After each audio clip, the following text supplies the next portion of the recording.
पवित्र शास्त्र अर्थात बाइबल में अक्सर इस बात का वर्णन है कि परमेश्वर कैसा है, परमेश्वर का व्यवहार कैसा है, परमेश्वर ने मनुष्य को कैसे बनाया।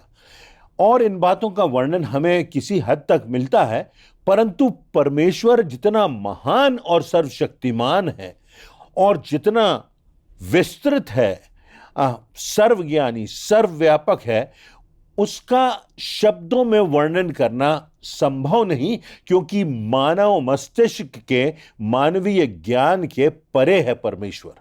जो बातें कभी हमने सोची नहीं, जो बातें भविष्य में होने वाली हैं, हर एक बात का ज्ञाता, हर एक बात का स्रोत परमेश्वर है। और परमेश्वर के चित्र को विभिन्न तरह से प्रस्तुत करने का प्रयास बाइबल में किया गया है। एक बात जो हम पाते हैं वो ये कि वो हमारा छुड़ाने वाला परमेश्वर है, छुटकारा देने वाला परमेश्वर है, पापों से मुक्त करने वाला परमेश्वर है, हमें चंगाई देने वाला परमेश्वर है, हमें आत्मिक चंगाई देने वाला, मानसिक चंगाई देने वाला परमेश्वर है। परमेश्वर हमारी चट्टान है, वह हमारा दृढ़गढ़ है।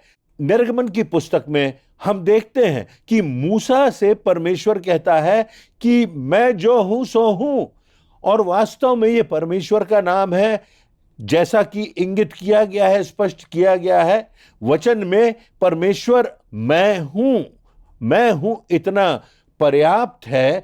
ये जो मैं हूं, ये मानवीय समझ से बाहर की बात है। इब्राहिम परमेश्वर को यहोवा यिरे कहता है, जिसका अर्थ होता है परमेश्वर जो हमें सब कुछ देता है।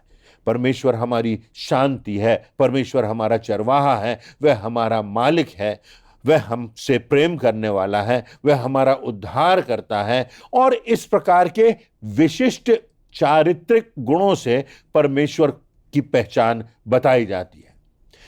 इनके आधार पर परमेश्वर के स्वरूप का हम अंदाजा लगा सकते हैं, पर हम ये जानते हैं कि सृष्टि की सृजना करने वाला, हमको जिंदगी देने वाला, महान, अद्वितीय, सर्वज्ञानी, सर्वसामर्थी परमेश्वर है।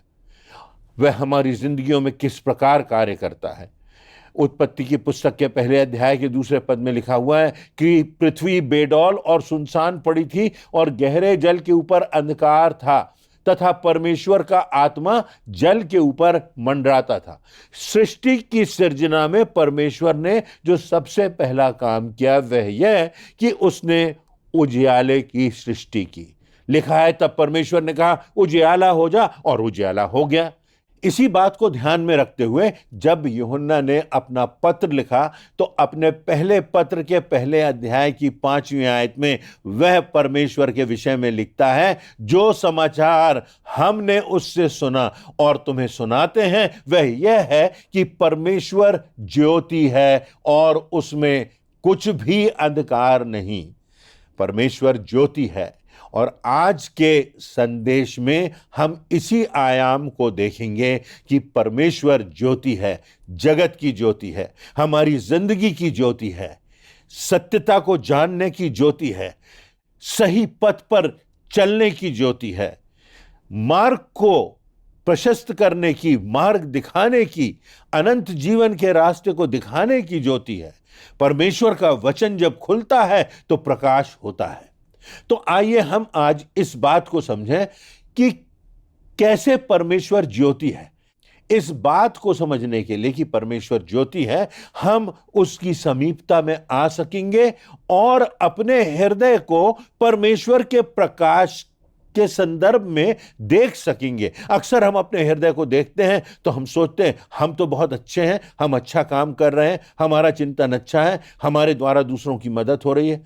परंतु परमेश्वर की दृष्टि में क्या हमारा जीवन सही है?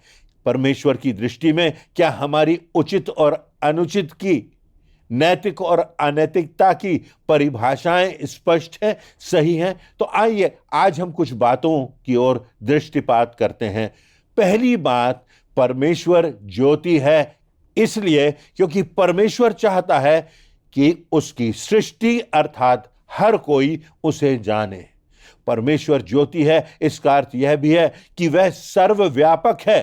प्रकाश आसानी से दिखाई देता है।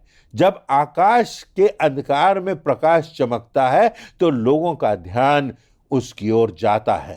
विवाह में, उत्सवों में, स्वतंत्रता दिवस पर बहुत सा प्रकाशमान होता है, खूबसूरत लाइट्स लगाई जाती हैं, हम घूमने जाते हैं, बच्चों का ध्यान उस ज्योति की ओर आकर्षित होता है।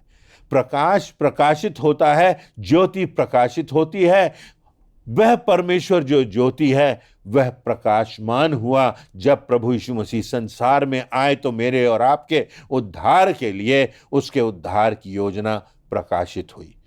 परमेश्वर प्रकाशित होने वाला, अपने आप को प्रकट करने वाला, अपने आप को लोगों पर प्रकट करने वाला, संसार में प्रकट करने वाला परमेश्वर है। अपने प्रेम को प्रकट करता है, अपने क्रोध को प्रकट करता है, अपने अनुग्रह को प्रकट करता है, अपने आमंत्रण को प्रकट करता है, और आज भी वह प्रकट करता है कि वो आज भी अपनी बाहें पसारे हमारी रास्ता देख रहा है। उस प्रेम को, उस ज्योति को प्रकट करने के लिए परमेश्वर ने संसार में प्रभु यीशु मसीह को भेजा, जिससे कि हम भटके ना। प्रभु यीशु मसीह परमेश्वर की ज्योति बन करके आया, जग का उजियारा बन करके आया।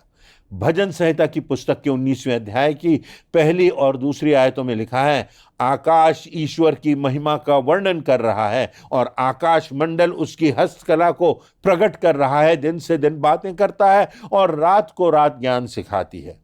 तो परमेश्वर ज्योति है, क्योंकि परमेश्वर के वचन के प्रकाश में हम स्वयं को देख सकते हैं, अपने हृदय को देख सकते हैं, अपनी मानसिकता को देख सकते हैं, और देख सकते हैं कि क्या हम सही रास्ते पर चल रहे हैं कि नहीं। क्या जो मार्ग, सत्य और जीवन है प्रभु यीशु मसीह, उसके प्रकाश में हम अपनी जिंदगी बिता रहे हैं कि नहीं। दूसरी बात, इसी संदर्भ में परमेश्वर ज्योति है, इसलिए उसकी उपस्थिति में सब बातें सही और स्पष्ट दिखाई देती हैं। यूहन्ना रचित सुसमाचार के 9वें अध्याय की 4 से 5वीं आयतों में लिखा है, जिसने मुझे भेजा है हमें उसके काम दिन ही दिन में करना अवश्य है। वह रात आने वाली है जिसमें कोई काम नहीं कर सकता। जब तक मैं जगत में हूं तब तक जगत की ज्योति हूं। व्यक्ति चाहे कितना भी अच्छा हो, कितना भी उसका उत्कृष्ट पद हो, परंतु क्या वह परमेश्वर को जानता है?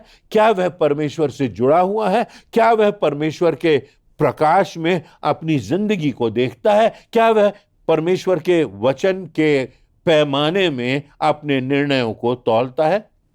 और इसलिए यह आवश्यक है कि धन से, पद से, बल से, हम आडंबर से, दिखावे से, सांसारिकता से अपने आप को ना ढांकें, क्योंकि हम इन बातों से परमेश्वर से छिप नहीं सकते।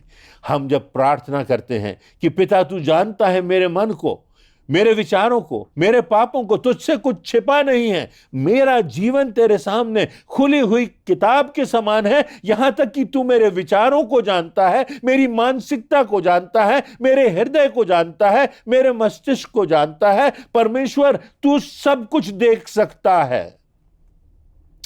परमेश्वर सब कुछ देख सकता है।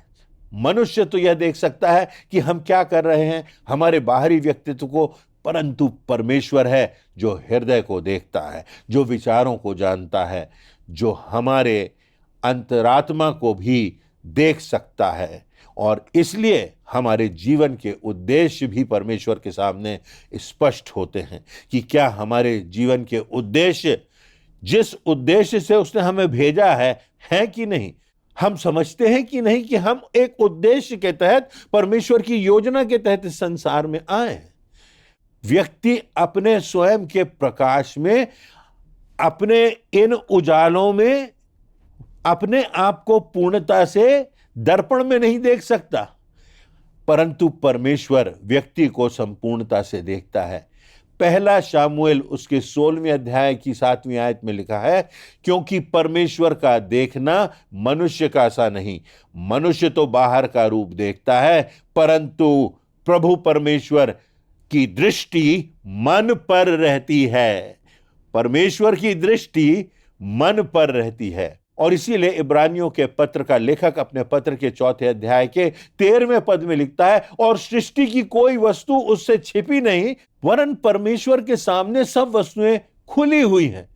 परमेश्वर के सामने सब कुछ स्पष्ट है। क्यों? क्योंकि परमेश्वर ज्योति है और उसकी उपस्थिति में, उसके वचन के प्रकाश में सब बातें स्पष्ट हो जाती हैं। हम कितना भी प्रयास कर लें, हम मनुष्यों से बच लें, परंतु हम परमेश्वर से बच नहीं सकते। उसके न्याय से हम बच नहीं सकते, उसके मापदंडों से हम बच नहीं सकते, उसके तराजू से हम बच नहीं सकते। इसलिए हमें इस बात का ध्यान रखना है कि क्या हमारे विचार, क्या हमारे कार्य, क्या हमारे जीवन का प्रयास, क्या हमारी व्यवहारिकता, क्या हमारी मानसिकता, क्या हमारे उद्देश्य परमेश्वर की योजना के अनुरूप है कि नहीं? क्या हमारे हृदय में परमेश्वर का भय है कि नहीं? क्या हमें इस बात का एहसास है कि नहीं कि परमेश्वर से हम कुछ छिपा नहीं सकते? परमेश्वर हमको देख रहा है, हर एक बातों को देख रहा है, हमारे चरित्र को, हमारे हृदय को देख रहा है। इसी संदर्भ में तीसरी बात, क्योंकि परमेश्वर ज्योति है, इसीलिए उस प्रकाश पुंज से वह हमारा मार्गदर्शन कर सकता है। यूहन्ना रचित सुसमाचार के 8वें अध्याय की 12वीं आयत में लिखा है, तब यीशु ने फिर लोगों से कहा, जगत की ज्योति मैं हूं, जो मेरे पीछे होलेगा वह अंधकार में ना चलेगा, परंतु जीवन की ज्योति पाएगा। जीवन में जब कठिन समय नजर आते हैं, जब हमें कोई राह नजर नहीं आती, जब हमें लगता है सब द्वार बंद हो गए हैं, जब लगता है कि लोगों ने भी और यहां तक कि परमेश्वर ने अपना मुख हमारी ओर से फेर लिया है, उस समय जब हम इन परिस्थितियों से घिर जाते हैं, तो आवश्यकता है कि हम परमेश्वर की ओर देखें, परमेश्वर से प्रार्थना करें, उसके आगे जाएं, जिसके सामने सब वस्तुएं स्पष्ट हैं, जिसके सामने सब बातें प्रकट हैं, जो पहाड़ों को हटा सकता है, जो समुद्र को 2 भागों में बांट सकता है, जो सिंहों के मुखों को बंद कर सकता है। वह परमेश्वर हमारा मार्गदर्शन अपने वचन के सत्य के प्रकाशन से करना चाहता है। बात तो यह है कि हम उसके मार्ग से ही भटक जाते हैं, अंधकार में फंस जाते हैं, सांसारिकता के प्रलोभनों में फंस जाते हैं, परंतु परमेश्वर चाहता है कि वह हमारा मार्गदर्शन करे, क्योंकि वह ज्योति है और ज्योति के प्रकाश से यहां तक कि मृत्यु भी एक ज्योति का पुंज बनकर हमें अनंत जीवन की ओर ले जाती है। क्योंकि परमेश्वर ज्योति है, तो मृत्यु भी अंधकार में नहीं है। मृत्यु हमारे लिए अनंत जीवन की ज्योति का रास्ता बन जाती है, और तब हमें मृत्यु का भय नहीं रहता।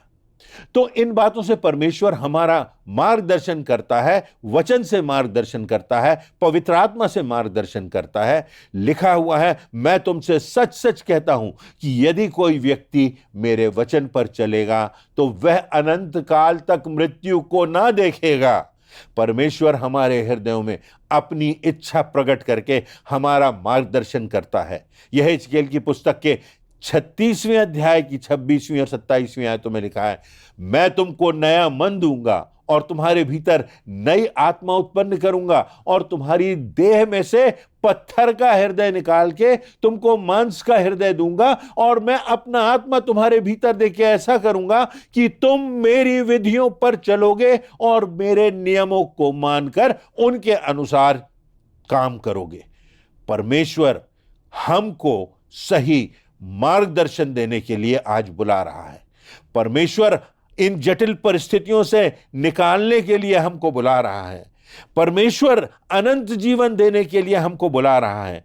परमेश्वर पाप के रास्ते से, स्वर्ग के विनाश के रास्ते से अनंत जीवन के अपने धाम के रास्ते पर ले जाने के लिए हमें बुला रहा है, और इसीलिए उसने अपने पुत्र प्रभु यीशु मसीह को भेजा, जिसके जीवन से, प्रभु यीशु मसीह के जीवन से परमेश्वर की ज्योति हमारे सामने चमकी, हमारे सामने प्रकाशित हुई, और हमारे लिए आज भी वो ज्योति है जो हमें अनंत जीवन के मार्ग पर ले जाती है।